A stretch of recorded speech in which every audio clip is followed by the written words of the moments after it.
KBO 리그는 한편의 드라마다. 재기를 꿈꾸는 은퇴 선수와 아마추어 유망주들이 불꽃야구라는 TV쇼를 발판 삼아 프로의 문을 두드리는 서사는 전국민적인 감동을 선사했다. 실제로 상당수의 불꽃 출신 선수들이 KBO 구단의 지명을 받거나 육성 선수로 계약하며 이 프로그램이 단순한 엔터테인먼트를 넘어 성공으로 가는 지름길이라는 인식이 굳어지는 듯했다. 하지만 환희와 감격의 드라마가 막을 내린 후 현장의 냉정한 스카우팅 리포트와 트래킹 데이터에서는 예상치 못한 냉정한 그림자가 드리워지고 있었다. 본지가 입수한 KBO 모구단 스카우팅 팀의 극비 보고서는 불꽃 출신 선수들이 프로의 벽을 넘지 못하고 조기에 좌초하는 구조적인 결함을 지목하며 충격을 던진다. 이 보고서는 성공 사례 뒤에 가려진 김성군 감독의 양날의 검이라는 역설을 해부하며 눈부신 쇼케이스가 어떻게 지속 불가능한 함정이 되는지를 섬세하게 분석하고 있다. 과연 이들이 프로 무대에서 무너지는 진짜 이유는 무엇이며 우리가 감동에 취해 간과했던 시스템 리스크는 무엇이었을까? 이 폭로성 분석 기사는 한국 야구의 육성 시스템에 근본적인 질문을 던진다. 불꽃야구의 가장 큰 성공 요인은 짧은 기간 동안 선수들의 잠재력을 극한으로 끌어올리는 압축 코칭이다. 김성군 감독을 필두로 한 전문가 코치진의 강도 높은 훈련과 즉각적인 피드백은 선수들의 D2D를 획기적으로 단축시키는 효과를 가져왔다. 하지만 KBO 스카우팅 보고서는 이러한 초가속 시스템이 장기적인 관점에서 선수들에게 치명적인 신체적 심리적 부채를 남긴다고 경고한다. 보고서에 따르면 불꽃 출신 선수들은 일반적인 아마추어 퓨처스 선수들에 비해 TFL이 비정상적으로 높게 측정된다.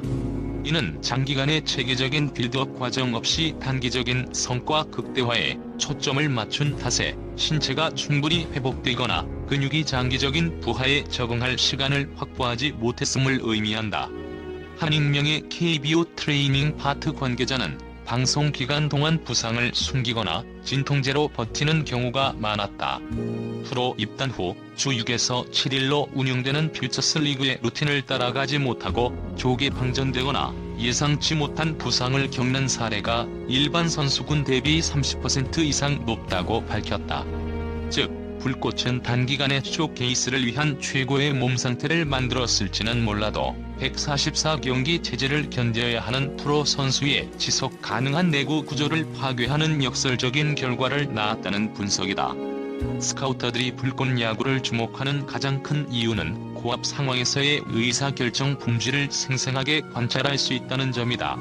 득점권, 카메라, 많은 관중 등 극한의 압박 속에서 선수가 어떤 선택을 하고 실책 후 어떻게 회복하는지를 기록한 풀게임 로그는 기존 아마추어 경기에서는 얻기 힘든 귀한 데이터다.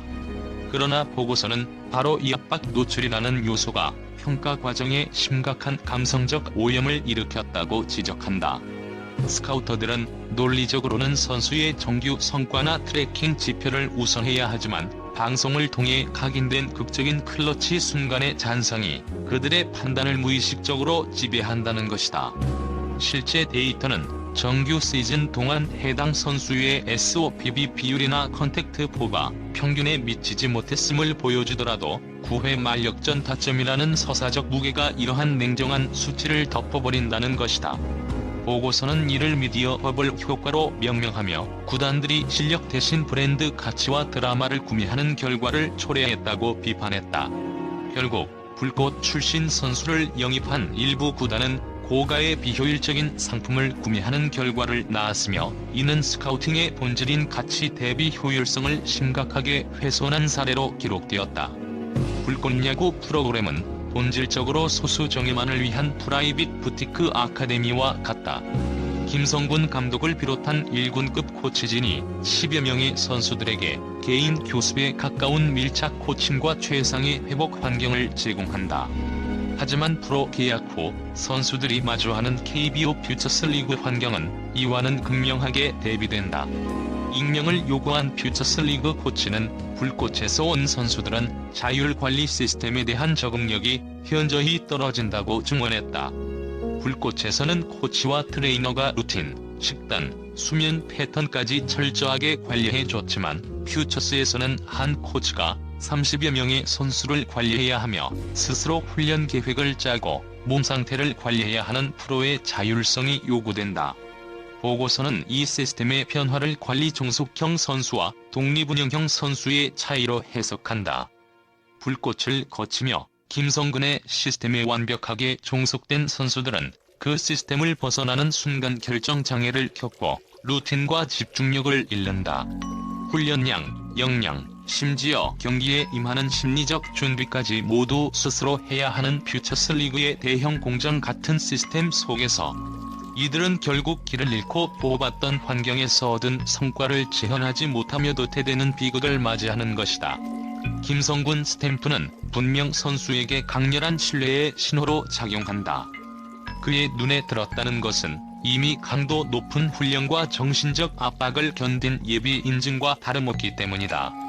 그러나 본지 보고서는 이 스탬프가 선수들의 독립적인 성장 엔진을 훼손하는 역설적인 유산이 될 수 있다고 분석한다.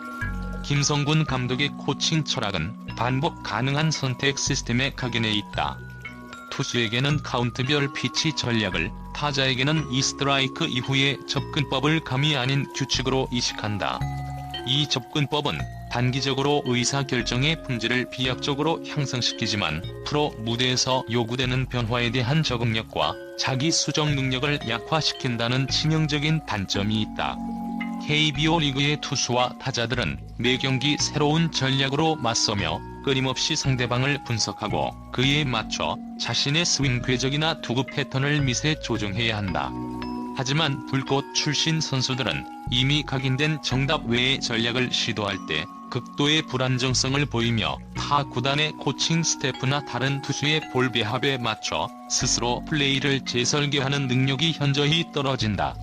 보고서에 등장하는 한 스카우터의 평가처럼 우리는 김성근 감독의 명령 수행 능력을 산 것이지 선수 스스로 문제를 해결하고 진화하는 야구 지능을 산 것이 아니었다는 냉정한 현실이 그들의 발목을 잡고 있는 셈이다. 불꽃 야구 출신 선수들은 입단과 동시에 일반 신인 선수들이 가질 수 없는 거대한 브랜딩 시너지를 등에 업는다. 그들은 이미 SNS 팬덤, 높은 구단 굿즈 수요, 그리고 팀 마케팅 자산으로서의 가치를 가지고 있다. 이는 구단 입장에서도 매력적인 요소이지만 동시에 선수 개인에게는 피할 수 없는 이중 압박으로 작용한다. 일반적인 유망주는 퓨처스 리그에서 조용히 성장의 시간을 가질 수 있지만 불꽃 스타들은 팬들의 즉각적인 성공에 대한 기대치라는 무거운 짐을 지고 시작한다. 보고서는 이러한 높은 초기 기대치가 선수들에게 심리적인 촉수가 되어 2군에서의 부진을 겪을 때 멘탈 이슈로 빠르게 이어지는 현상을 포착했다. 구단 입장에서도 이들을 마케팅적으로 활용해야 한다는 부담감 때문에 충분한 준비 없이 1군 무대에 노출시키는 유혹에 빠지기 쉽다. 이는 선수의 성장을 위한 합리적인 의사결정이 아니라 브랜드를 소비하기 위한 단기적인 결정이 될 가능성을 높인다. 결국 이들이 프로에서 실패했을 때의 반작용은 일반 선수보다 훨씬 크며 이는 구단과 팬덤 모두에게 실망을 안겨주는 악순환으로 이어진다. 불꽃이 선사한 화려한 스포트라이트는 그들의 재기를 도왔지만 그 무게는 미처 예상하지 못한 가장 치명적인 실패 원인이 되고 있는 것이다.